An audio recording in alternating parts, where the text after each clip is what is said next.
have long said that Arlo is one of the worst people in the Nintendo YouTube community. And I've explained this over and over again to people, but now that I have a little bit more of a platform, I may actually be able to do a little bit of damage. I may actually be able to expose this guy for the complete lying grifter he is. Arlo just released a video claiming that Mario Kart World is a failure. And it's very, very laughable watching him like flail around about this, because this is a very good example of just how delusional the Nintendo community is when it comes to what Nintendo considers a success. Was brought to you by Squarespace. And then some. Before we get started, I want to make a few things very clear for the early TLDW commenters who saw the title and thumbnail and want to jump to conclusions. 1. I am not claiming that Mario Kart World is a failure. He is. He's a filthy liar. Just wait and see.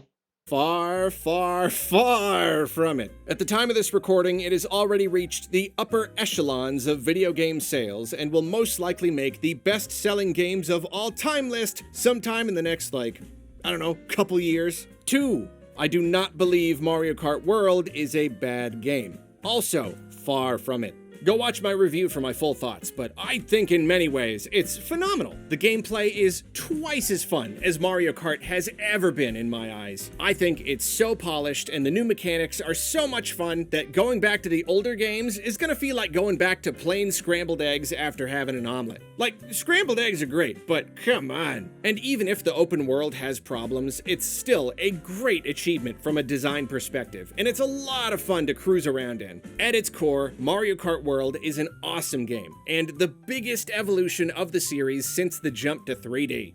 3. Nintendo has definitely messed up other games more badly than this one. Overall, they got real design chops, naturally, but they do miss the mark from time to time, and they've put out other games that were more poorly designed than Mario Kart World.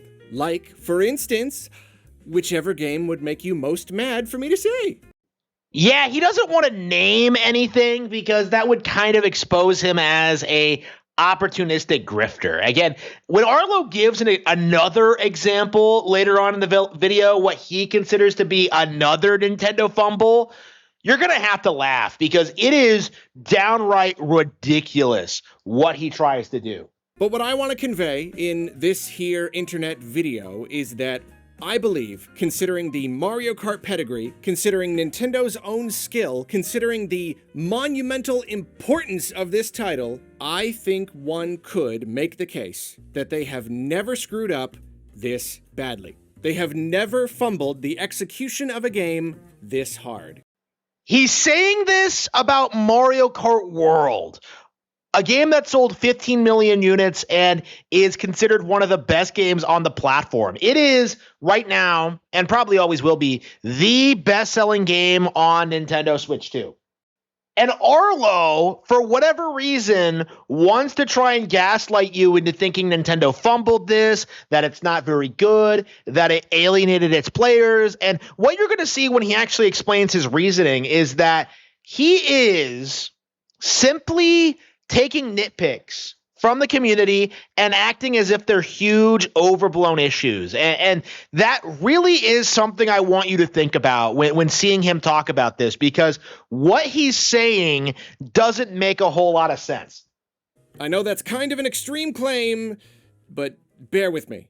Despite being a Wii U port, Mario Kart 8 Deluxe became the best-selling game on Switch and one of Nintendo's best-selling games of all time, netting them an unfathomable amount of money. They put out a lot of games with broad appeal, but nothing appeals to more human beings than Mario Kart. It's so accessible, so approachable. Anyone and everyone can pick it up and immediately start having fun. It's the perfect party game. It's a game you can confidently buy for any kid. When you get a new Nintendo system and you're trying to figure out what to buy, you just want something fun to play with, it's always gonna be a safe bet. Mario Kart is just fun. Well, the Switch never got its own Mario Kart. We were stuck with 8 for the whole entire long generation. The longest in Nintendo history, might I remind you. So when they announced that a new Mario Kart was coming at last, and it was going to be a launch title for the Switch too, to say the pressure was on Nintendo to deliver would be an understatement. Both the fans and the investors, I'm sure, were expecting something big. And to their credit, Nintendo did cook up something pretty big. I mean, we all know they really could have just pumped out another regular old Mario Kart with a couple new ideas and power-ups and stuff and called it a day, and it would have still been plenty popular and made them plenty of money. So it's commendable that after such a huge gap between releases, they really wanted to do something special. They wanted to give Mario Kart its big Breath of the Wild moment. That moment when a very old series is completely refreshed and blown up into an experience that feels truly modern, completely impossible on previous hardware. And again, you can't deny that what Nintendo did is impressive from a design perspective. Sure, there have been other open-world driving games. They didn't break new ground here, technically speaking. But this was not a lazy endeavor. They clearly spent a long time creating this world. This was one of those lengthy, just years and years long dev cycles where they play around and iterate and try to get things just right.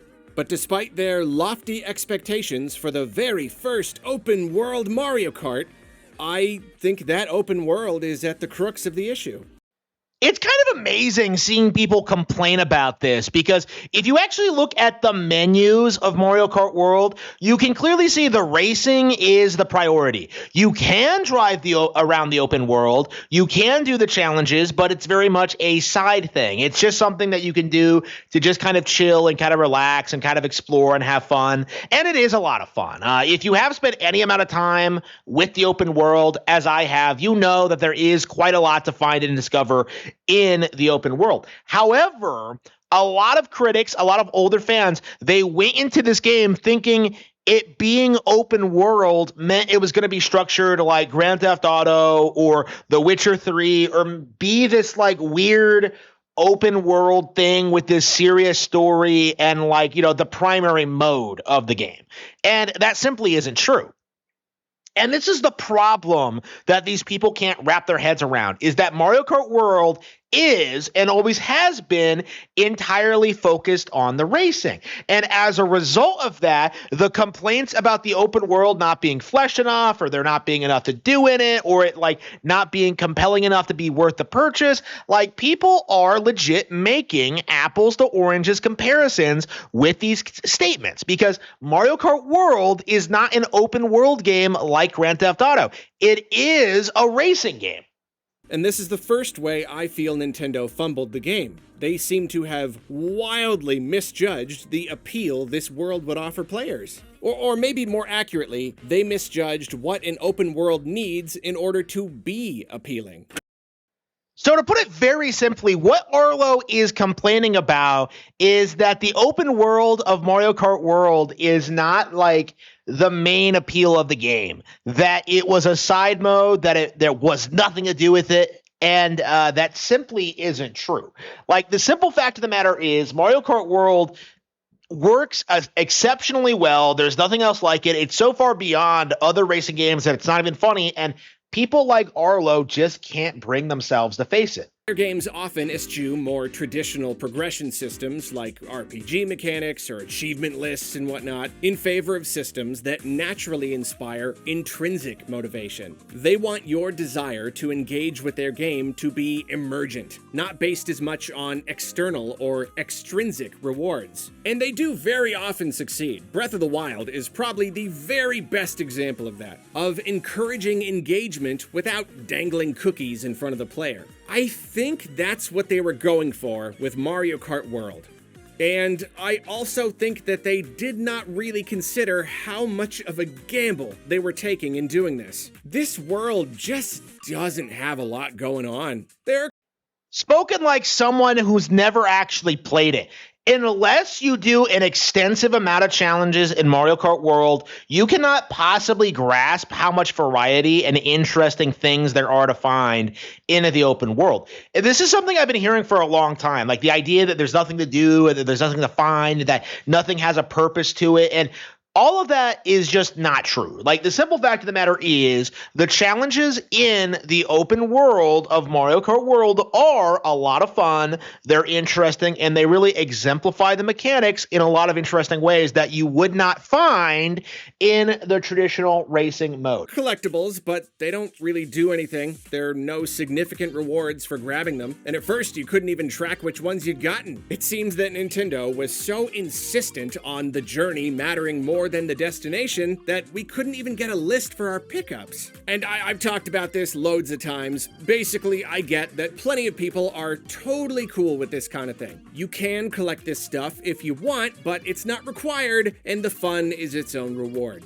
In a perfect world, maybe we would all feel that way, but it's just not how everyone's brains work. Sometimes we need a little extra motivation. We want to work towards something. We want to get them all, which feels completely impossible without a guide when you have no idea where those last few pickups are, and it would take hours and hours combing the map to find them. Nintendo did end up patching in a proper tracking system, but personally, I've not found the motivation to dive back into the game and start hunting. I don't know, I might have done it on day one, but the momentum is kind of dead for me, and I have to wonder how many others might feel the same way.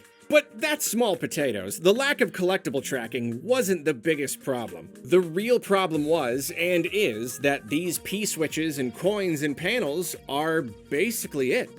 This is all there is to do in this world. Yeah, and they're a lot of fun to find and collect. What's so difficult to understand about this? The open world is not the primary mode of the game. It's a side mode that you can mess around with and like complete challenges and do completionist stuff, okay? Like, it's appealing to a certain kind of person. Like, Arlo is not that guy. He doesn't play enough games. He doesn't get it. He is a casual. There are no other real challenges, no goals to work toward, nothing major to unlock. There are NPCs all over the place, but none of them say or do anything.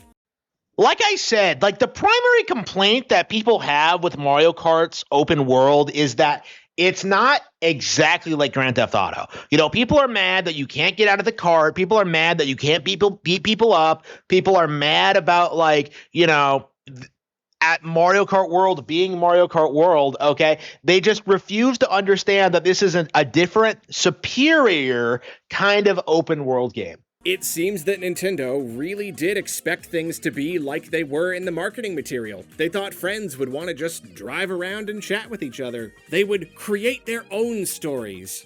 But I don't know, man. That didn't really happen. I have no doubt that there have been people who have done this, you know, played around with each other and had fun exploring the world. It's just that there isn't really anything to explore, is there? Not a lot of interesting stuff to find. Breath of the Wild, this ain't. The game doesn't have enough crazy systems to create these emergent experiences Nintendo wants. Yeah, other than the crazy parkour system and all of the crazy track designs. Yeah, not enough mechanics. Yeah, he's coping here. Again, this is the interesting thing about this video is whenever you see someone try and spurg out about Mario Kart World, inevitably, they're going to hyperfixate on the side mode, the open world mode, and not the actual racing. Because if they talk about the actual racing, they're going to look completely retarded. Like, that's just how I feel about it. That's just my mindset, you know, looking at this, like seeing Arlo do this. Like, his entire argument hinges on this idea that the open world itself is underwhelming and not about the actual racing. When they revealed the game, I thought the idea of an open world Mario Kart was a dream come true. I'm not really big on racing, so this was exactly what the game needed to do to grab my attention. And you know, I do like driving around this world. It is fun just to cruise about, taking in the sights, and maybe doing a few P-switch challenges for like 20 minutes. And then when nothing really interesting happens, I get full and I'm done. For the most part, this really is just a glorified lobby to mess around in while you're waiting for an online match. I think the big issue here is the game's potential and player expectation. Strictly speaking, this big world should be nothing but a plus, something that only adds to the experience. No other Mario Kart game has an online lobby this cool, but with games there's this weird psychological thing where if you present an idea with a lot of potential, but you don't realize that potential, the player can be left with a feeling of dissatisfaction they wouldn't have otherwise felt if the idea wasn't presented at all. I feel the desert in Metroid Prime 4 is a good recent example. If all the game's areas were connected together with nothing between, it really wouldn't magically fix the game. Yeah, it would, Arlo, because there's nothing wrong with the general game structure at all. Like, the actual environments in Metroid Prime 4 are amazing. What you're complaining about, what all the complaints boil down to in Prime 4 is the fact that the desert sucks and that you probably have to grind near the end. That's it. But I think it would have been a lot less contentious. But when you stick this big empty desert in the middle, driving around here takes up very little of the game. It's really just like Hyrule Field and Ocarina of Time. It's just a place between places. You rarely spend more than a few minutes here at a time. But it does something to a player's brain. Suddenly it's like, why is there nothing here? Why did they put this here? There's this feeling that the designers maybe wanted to create something like an open world in this Metroid game of all things, but failed to pull it off. And it brings the game down. This perceived failure of design is practically all anyone talks about. It's the game's whole identity. Mario Kart World's world should be nothing but a plus. But instead, I'm left wondering why they bothered to put in all this work to create this huge place. Why they toyed with turning Mario Kart into something much bigger than ever, but then pulled back at the last second and instead delivered something that is essentially just a big jungle gym. I drive around expecting to make actual discoveries, to affect the world in some way, to be given tasks to complete. In my mind's eye, I see some kind of simple story, some cool characters, something. Yeah, a story in a Mario Kart game. Yeah, sure. I love how he implies that there are no challenges and that there's nothing to find in the open world, and there is. We established this already. So Arlo is basically the real issue he's having is that this isn't Paper Mario, okay? They don't have a story. It doesn't have some gripping plot. It's not about saving the world from I don't know, WizPig or whatever. It's a Mario Kart game that you can drive around in. That's it. And Arlo has a problem with that. He thinks that's not good enough. Oh man, what do you mean I'm supposed to just drive around and have fun? Oh, I can't do that. I need more stimulation. Oh, I'm a Muppet. Oh. But it's just not there. And the missed potential brings the game down. Again, the empty world is the only thing anyone talks about. Whereas if they hadn't given us the world in the first place, we'd all be like, wow, look at this gameplay and all these characters. Isn't the new Mario Kart cool? And to misjudge the appeal of a game's hook is fine. I mean, it happens. But the point I'm trying to make is that to misjudge and underdeliver so dramatically, to spend so many years creating something that ultimately doesn't even feel like that much of a selling point, in this case, this is Mario Kart. This is Mario Kart, the first brand new one in 11 years. If history repeats itself, the single most important game that will ever land on Switch 2, available on day one. The enormous push to kickstart an entire generation, the rocket fuel to blast it off. Not just a new generation, but the follow-up to their most wildly successful generation ever. For this game's big hook to ultimately feel kind of unimportant? It's like if Nintendo spent 6 years on Tears of the Kingdom, which they did, just because Ultra Hand was so complex, they spent an entire extra year just polishing it up, and then they released it, and no one cared about the mechanic at all. They just ignored it. No one even talked about it. Arlo, that's what people tried to do. Like, again, this is his thing. This is the problem here, is that he really thinks the nitpicking from the community is going to affect the game at all. Like, he really thinks that people spurging out about the open world is going to stop people from playing and enjoying this game. Like, he really thinks that, like, all this incessant bitching online is going to somehow hurt the game long term and going to kill its credibility, and like that's just not true. If anything, this game is going to get more and more popular over time, and people like Arlo are going to look absolutely retarded. It's remarkable looking back at the Wii U version of Mario Kart 8. That game was hated when it came out. Okay, people forget how controversial that game was because everybody hated the character roster and everybody thought it wouldn't sell, and then like it did, and then it went on to be the best-selling game ever. Like, this is just the same general arc where people know Mario Kart is a big deal and they're doing everything they possibly can to downplay it as long as possible. It would be like if Nintendo hyped up and released Splatoon, and everyone was like, the shooting each other part is good, but inking the ground and swimming through it,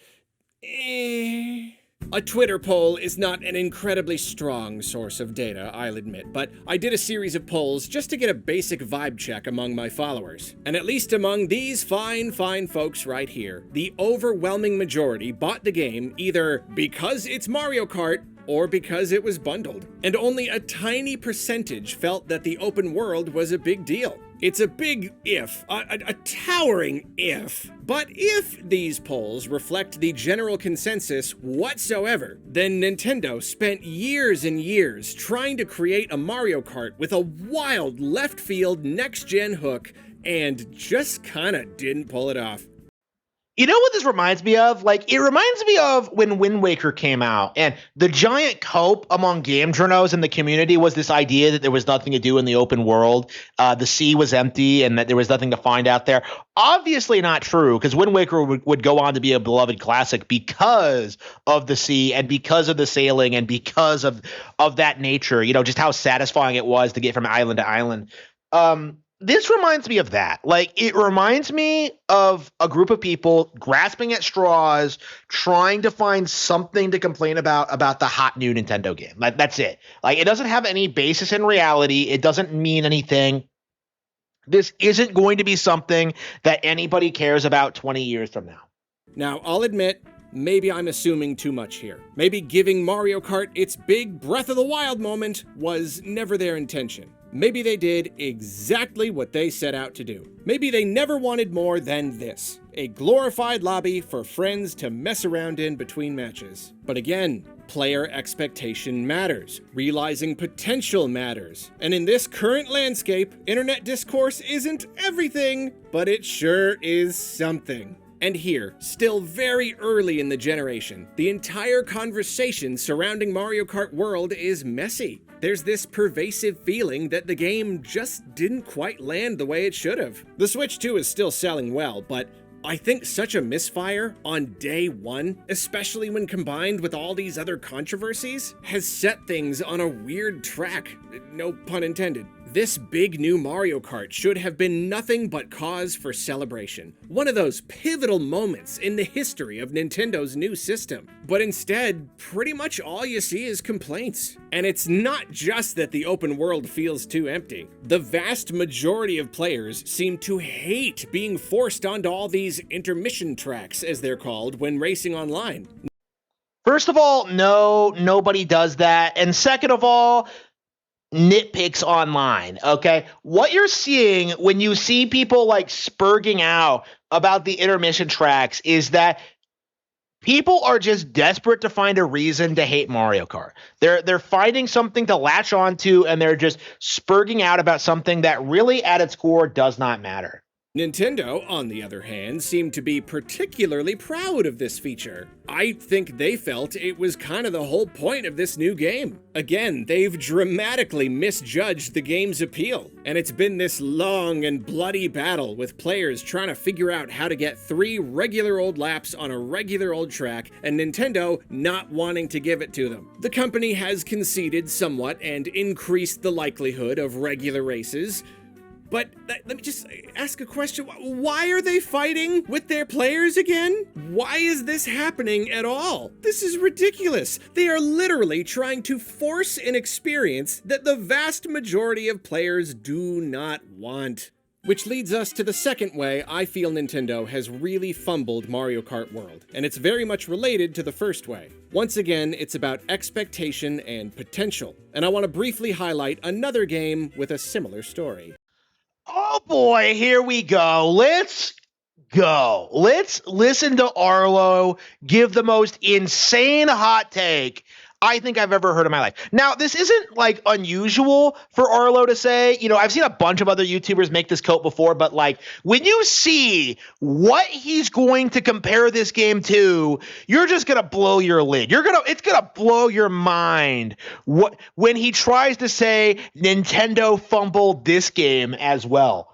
No one, not even Nintendo, could have ever anticipated that Animal Crossing New Horizons would blow up the way it did. If Switch 2 and its games landed at an unfortunate time in history, New Horizons was the opposite. The planets aligned for Nintendo. This was a stroke of luck, the likes of which they will probably never see again. Launching right at the start, just exactly at the start of a global pandemic, right when the Switch install base was really rolling, and everyone was locked up at home looking for some good old escapism. Now, one could probably argue that New Horizons suffered from Mario Kart World's first problem as well, launching in a somewhat bare state that disappointed many players. However, they did update the game a lot, and even from day one, it offered a ton of island customizability, the likes of which the series had never seen before. I may be a casual fan, but I was actually quite happy with it for a good while. But for the sake of conversation, let's say the content on offer was fine. It was enough. I mean, everyone was playing it, so clearly it was enough. The big problem is that suddenly Nintendo had this massive game. I mean, it felt like the entire world was playing it. This was how people were connecting with each other when they couldn't visit in person. It became this social craze. Nintendo, unfortunately, being Nintendo, hadn't really fleshed out the game's online features. It was still a big pain to visit someone else's island. Communication features were very limited, and people loved the world, but were looking for more stuff to do. Any other company in the world, any other company would have gotten to work right away, improving the game, improving the online, developing regular content drops. Like, Nintendo basically had the next hit MMO on their hands. It just fell into their lap, the kind of opportunity that rich executives dream about at night. So what did they do with this opportunity? What did Nintendo do? Jack diddly squat! The game sold upwards of 50 million units and is now considered one of the best-selling games of all time. What's he talking about? Like, oh, there are no content drops. Like, what are you talking about? They had a major update this year. Like, what are you talking about that they didn't update the game? Like, this is Animal Crossing. Like, you're going to be playing this game for years, for hundreds of hours. What do you mean content drops? Like, what's he talking about? Again, this is like kind of an amazing cope among the Animal Crossing community. But they really had this mindset that the game was like being abandoned and that Nintendo wasn't respecting it enough and that they weren't giving them enough stuff to do in it when like it's this endlessly replayable game with like all these things that you can do. Like, it's like a try-hard audience just trying to like act as if Nintendo is like neglecting them because they're not like, I don't know, being showered with like major new updates every season or whatever. It's ridiculous. New Horizons got some basic updates over time. It got all the content that Nintendo had clearly been planning since the beginning, but it didn't really get much else. And they sure as sugar didn't improve the online experience. Nope, they just stayed the course and treated this like any old Animal Crossing game. 1 in a million lightning in a bottle chance to take something really massive and blow it up even more? Nah, business as usual for Nintendo. This is a cope I hear a lot, but it really does need to be brought up. The idea that this game's only sold well because of the pandemic is completely wrong. Again, Animal Crossing is a huge IP and hugely successful and hugely popular. So this idea that this game would never have been as relevant or popular as if the pandemic didn't happen, it's just ridiculous, okay? It really, truly, genuinely had nothing to do with that. And I can't wait until the next one comes out so we can put this narrative behind us for good.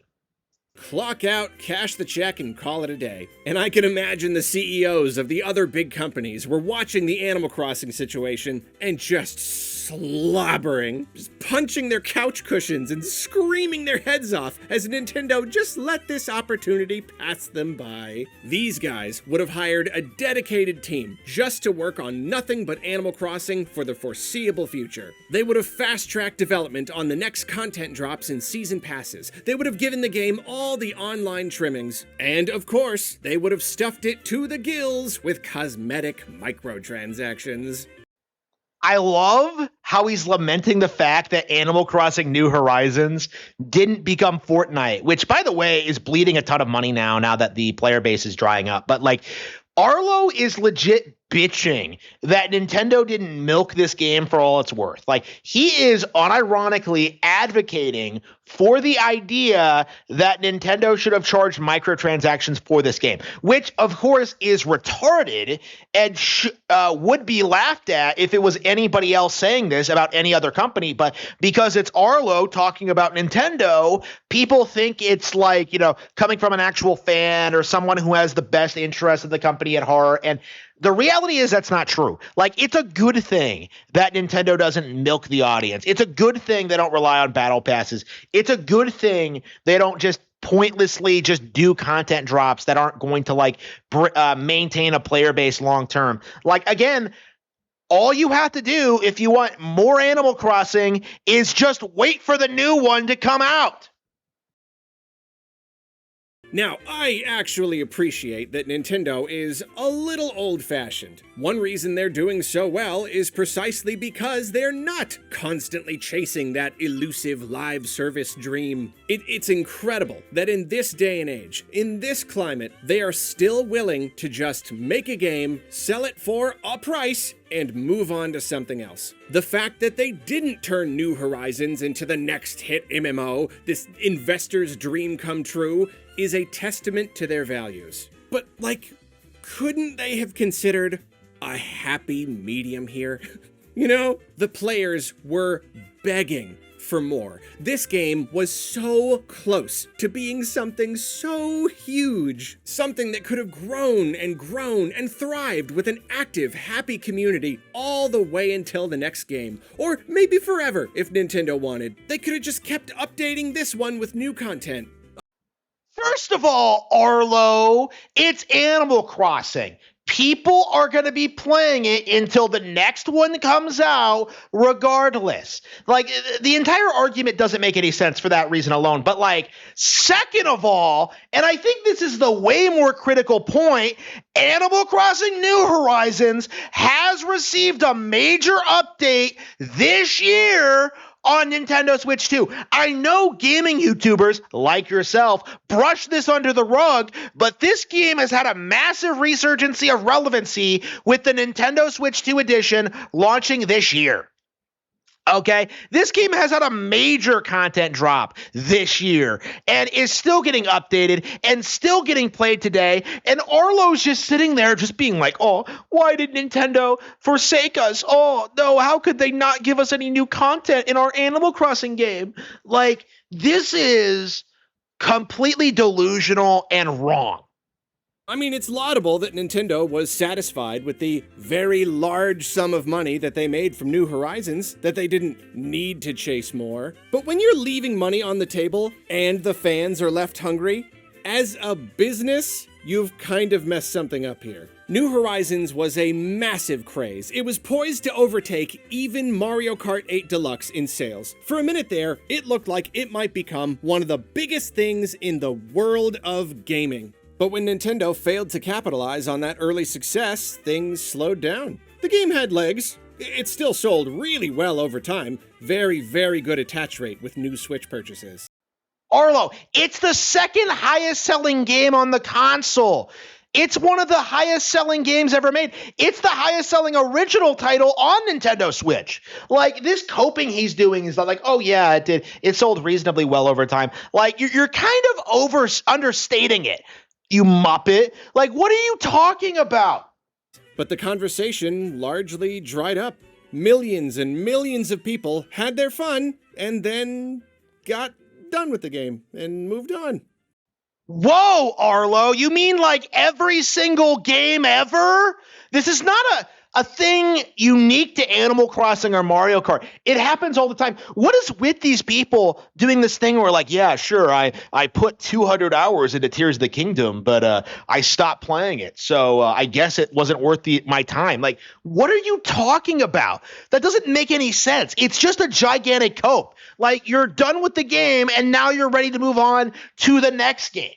Again, if Nintendo just didn't want to turn New Horizons into a live service game, I get it. And that's cool. But it wouldn't have taken much to at least improve the social features, add in some more multiplayer-focused content. I mean, personally, I would have spent loads of time hanging out in my friends' towns, treating the game like this cool social hub, but I couldn't be bothered to connect much at all. It was too annoying, too limited. I played the game for a pretty good bit, and then got bored and bounced. And all this to say, we're seeing a very similar situation right now with Mario Kart World. It's not seeing the same kind of unprecedented, right place at the right time, lightning in a bottle early success, but for all the reasons outlined earlier, a lot is riding on this game. The potential is huge. And yeah, historically, Nintendo just hasn't really been interested in turning Mario Kart into some big competitive online experience. I guess they like to keep it a little more casual, and I get that to an extent, but once more, we circle back to player expectation. For a company that doesn't want to deliver a big online experience,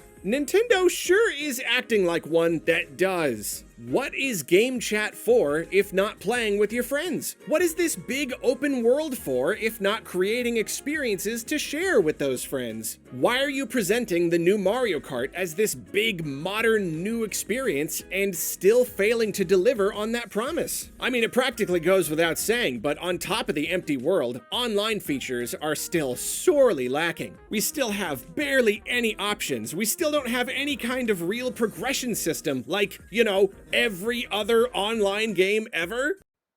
What is with this cope? Because I keep seeing people say this. No, Mario Kart World does have a ranking system. You know, it's that little number that goes up or down depending on how you did on each race. Like, what is with this giant cope that like, oh, there's no ranking system? What are you talking about?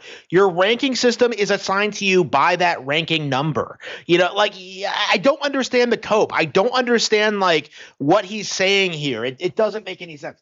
And perhaps most egregious of all, the thing I cannot fathom, I simply cannot understand. Where are the events? At first I thought, okay, so the world is pretty empty. The game has no real campaign mode that utilizes it. Fine. But of course we're gonna start getting cool events, right?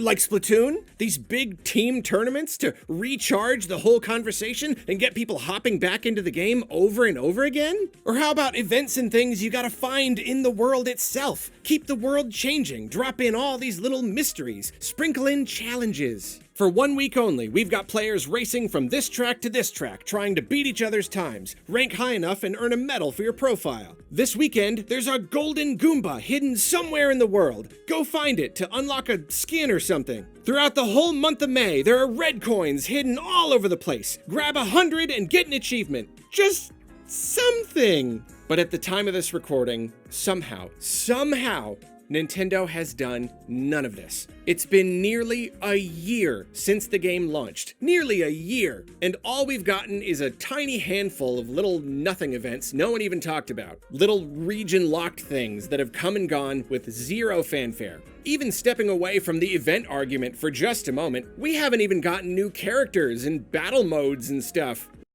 Exposed! Arlo has no idea what he's talking about. We have indeed gotten a multiplayer update where the battle mode got Bomb Barrage or Bomb Flurry, or like it's the one where you're going around with a bunch of bombs, like throwing things at people. It is the best online battle mode by far and really got me into it last time I played. So like the fact that Arlo isn't even aware that update dropped, it really just goes to show you just how out of touch he is with the game as a whole. He's not keeping up with it. He doesn't play the game. He doesn't understand like the appeal of the open world, and he's not even aware of the updates when they happen. And he's not alone on this either. I think I saw like RGT85 or maybe it was like beat 'em ups try and say the same thing, and it just isn't true. Like if you were actually playing the game regularly, you would notice this stuff and point it out. They've given us some pretty good patches that make the game better, sure. But where's the excitement? Where's the hype? DK Bonanza's Emerald Rush DLC has been getting more events than Mario Kart World. There is more hype for Emerald Rush right now. How? Why? And trust me, this isn't simply a case of a greedy player who's been spoiled by all these constantly updating live service games. I'm not even that invested in Mario Kart, truth be told. But, like, I kinda liked the idea of being more invested. I liked the idea of being called back to the game every once in a while and enjoying it with everybody. Like with Splatoon. All the events and the hype, that's what keeps me coming back. It's just that it's hard to see Nintendo's overly simplistic vision for what they're presenting as this big thing. What could be this big thing? It's like they insist on not having their cake and not eating it too. And look, I know they will update the game. Right now, it's May. I would not be surprised in the slightest if next month we get a big direct and they announce some big update for Mario Kart World. Maybe even some fancy DLC. But the Switch 2 generation has been so weird. The system is selling well, but there's this pervasive sense that Nintendo is not really delivering what we expected. They're not making as much of a case for their new system as one would hope. We thought the system would just explode out of the gate, and there would be another huge Switch craze, everyone playing, everyone scrambling to pick up a system. But instead, we got a Mario Kart that feels weirdly empty and lacking in content for a modern game, especially one with so much potential. We've spent nearly a year without anything new. If they do give us some stuff soon, then it's just weird that we had to wait a year for something to actually do. I get that this stuff takes time, but you had time. A lot of it. This game took forever. Oh, and if they dare to charge for new content, especially content that actually utilizes the world, it's going to be a very, very bad PR day. I can tell you that much. You cannot deliver a kind of empty, boring experience and then charge for the privilege of it being interesting. I mean, like, if you're gonna charge $80 for a game, an unprecedented amount of money, players need to feel completely satisfied before you start trying to wring more moolah out of them. I mean, geez, we haven't even brought up the $80 thing yet. I mean, it's like every Mario Kart is just a bunch of tracks with nothing to do but race with other people and no other content or progression system or anything. What more do you want? Well, for $80? I don't know, but more than this, Nintendo still hasn't managed to justify that price. A few years from now, we could be looking at a completely different game. You may even be watching this right now and thinking, boy, this video aged like milk. But one last time, my point is not that Mario Kart World is a failure or a bad game. Nintendo very well may have huge plans for it. I mean, this absolutely is something they're gonna support in one way or another through the entire generation. It's just that they really needed to hit this one out of the park, and they simply did not do it. They misjudged the appeal of the game, have even fought the players over it, and have failed to build it up as an unmissable experience. A reason anyone and everyone should be dying to pick up a Switch 2. Considering the stakes, I just think there's a chance they've never messed something up quite this badly. Just like Animal Crossing New Horizons, Mario Kart World feels like one of Nintendo's biggest, most wildly profitable and successful screw-ups ever. But however you feel about Mario Kart World, please let me know down in the comments. Please also be kind though, because I am only 7 years old.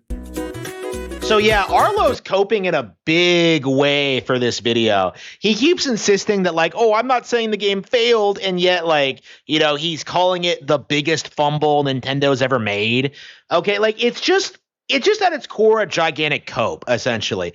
Arlo wants to, this is his entire gimmick. He wants to pretend to be a huge Nintendo fan who likes the games and likes what the company does and like is supportive of them and like, wants to talk about their games. But what ends up inevitably happening like 9 times out of 10, if it's not a Pikmin or a Paper Mario thing, like he's going to inevitably complain about things that like just don't make any sense. Like this entire video is basically just him pretending that the open world kind of kills the game. And that's just ridiculous if you think about it for 2 seconds. It doesn't hold up any kind of scrutiny at all. But Arlo presents it like it's a completely normal thing. And he keeps appealing to like the online masses. Like, look at all these people that agree with me online. Like those people don't matter. And that's something that we do kind of have to reiterate as we go through the next several years of this game selling. And it is going to sell like very, very well over time. Like what we're going to see this game do is that it's going to do bigger and bigger numbers every year and be a mainstay on the console and eventually be seen as one of the highlights of the platform. And there's just nothing that people like Arlo can do to damage control that. They're going to have to kneel just like they did with Mario Kart 8 Deluxe and say that all the problems were fixed after the updates. And it's something that we do have to talk about and we do have to address and we do have to bring up because like this is a pattern now. Because I remember when people used to spurg out about how Mario Kart 7 and Mario Kart Wii wouldn't save those consoles either. Again, like we keep hearing people spurging out about Mario Kart, but every time a new one of these comes out, we're expected to believe that like the controversies around these games and about how they're balanced and how they're made and like what they are, like we're expected to believe this is some major disappointment from the player base. And it just never seems to be true.